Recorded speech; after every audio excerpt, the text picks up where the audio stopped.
আসসালামু আলাইকুম, welcome to Mehedi school. আমরা আজকে উৎপাদকে বিশ্লেষণের একটা ম্যাথ সমাধান করব। তো আমাদের ম্যাথটি হলো x square plus a x minus 3a plus 2 into 4a plus 2। তো আমাদের এই উৎপাদকে বিশ্লেষণের ম্যাথটা কিন্তু সাধারণ অঙ্কের মতো নয়, একটু ভিন্ন। তো আমাদের এই ডান সাইডে যে দুইটা রাশি দেওয়া আছে, আমরা এইটা সমান এইখানে এক্স আর এ আছে, এইটা ব্যতীত অন্য কোনো কিছু একটা ধরে নেই আমাদের সুবিধার জন্য। তো আমি এই রাশিটা এইটা সমান এবং এটা সমান কিছু একটা ধরে নেব। তো এটা সমান পি ধরি, এটা সমান কিউ ধরি। অনেকে বলতে পারে যে এটাকে পি ধরলে সমস্যা কী হতো, কোনো অসুবিধা নাই, যেহেতু এটা বড় তাই এটাকে পি ধরেছি আমাদের অঙ্কের সুবিধার্থে। তাহলে প্রথমত আমি লিখব যে ধরি 4a প্লাস 2 এইটা ইকুয়াল টু হচ্ছে পি, এবং 3a প্লাস 2 এইটা ইকুয়াল টু হচ্ছে কিউ। প্রয়োজনে আমরা এটাকে 1 নম্বর সমীকরণ দেব, এটাকে আমরা 2 নম্বর সমীকরণ দেব। এখন যদি আমরা এই সমীকরণ 1 থেকে 2 আমি বিয়োগ করি, আমি যদি 1 থেকে 2 বিয়োগ করি তাহলে আমাদের ফলাফলটা কি আসে? তাহলে আমার সেকেন্ড যে লাইনটা থাকে তার চিহ্নের চেঞ্জ হয়ে যায়, প্রত্যেকটা চিহ্নের চেঞ্জ হবে। তাহলে 4a থেকে 3a বিয়োগ করলে কিন্তু আমার এ থাকে, আর এই 2 আর 2টা কিন্তু কেটে যায়, আর এইখানে থাকে হচ্ছে পি মাইনাস কিউ। আমি যদি এটাকে যদি ছোটোটাকে পি ধরতাম তাহলে কিউ মাইনাস পি হয়ে যাইতো। এই জন্য আমি প্রথমে এটাকে পি এটাকে কিউ ধরেছিলাম।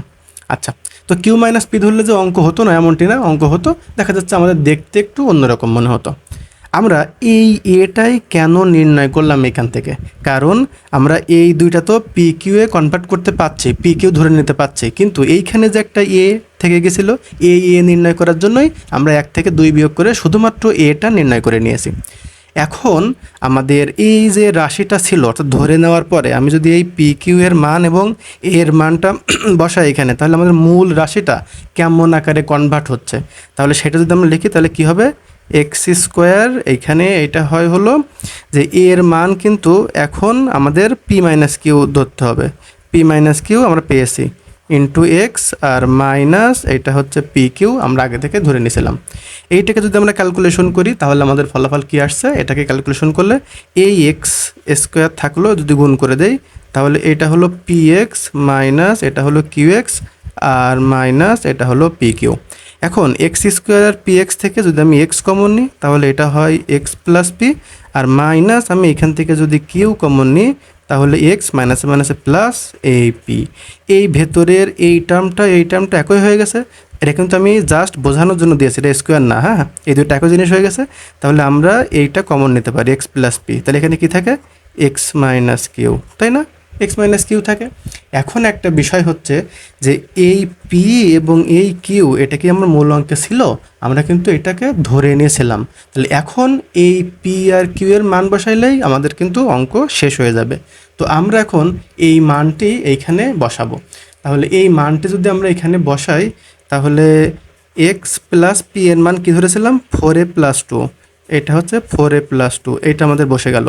আর এক্স মাইনাস আমি একবারেই করে দিই, আমাদের এইখানে 3a প্লাস 2 ছিল, তা যদি আমি মাইনাসটা কমন নিই তাহলে মাইনাস 3a প্লাস 2টা মাইনাস 2 হয়ে যায়। তাহলে এই পি আর কিউ বসানোর পরে কিন্তু আমাদের এই ফর্মেট আসতেছে, অর্থাৎ আমাদের এক্স প্লাস 4a প্লাস 2 আর এক্স মাইনাস 3a মাইনাস 2, এই যে মেইন রাশি এর উৎপাদকে বিশ্লেষিত রূপ। আমার মনে হয় এই উৎপাদকে বিশ্লেষণের ম্যাথটা নিয়ে আর কোনো ধরনের ডাউট থাকার কথা না। যদি থেকে থাকে আমাদের কমেন্ট বক্সে জানাবেন, ইনশাল্লাহ আমরা চেষ্টা করব আপনাদের সেই ডাউটগুলো দূর করে দেওয়ার জন্য। আজকে পর্যন্তই, ধন্যবাদ সকলকে।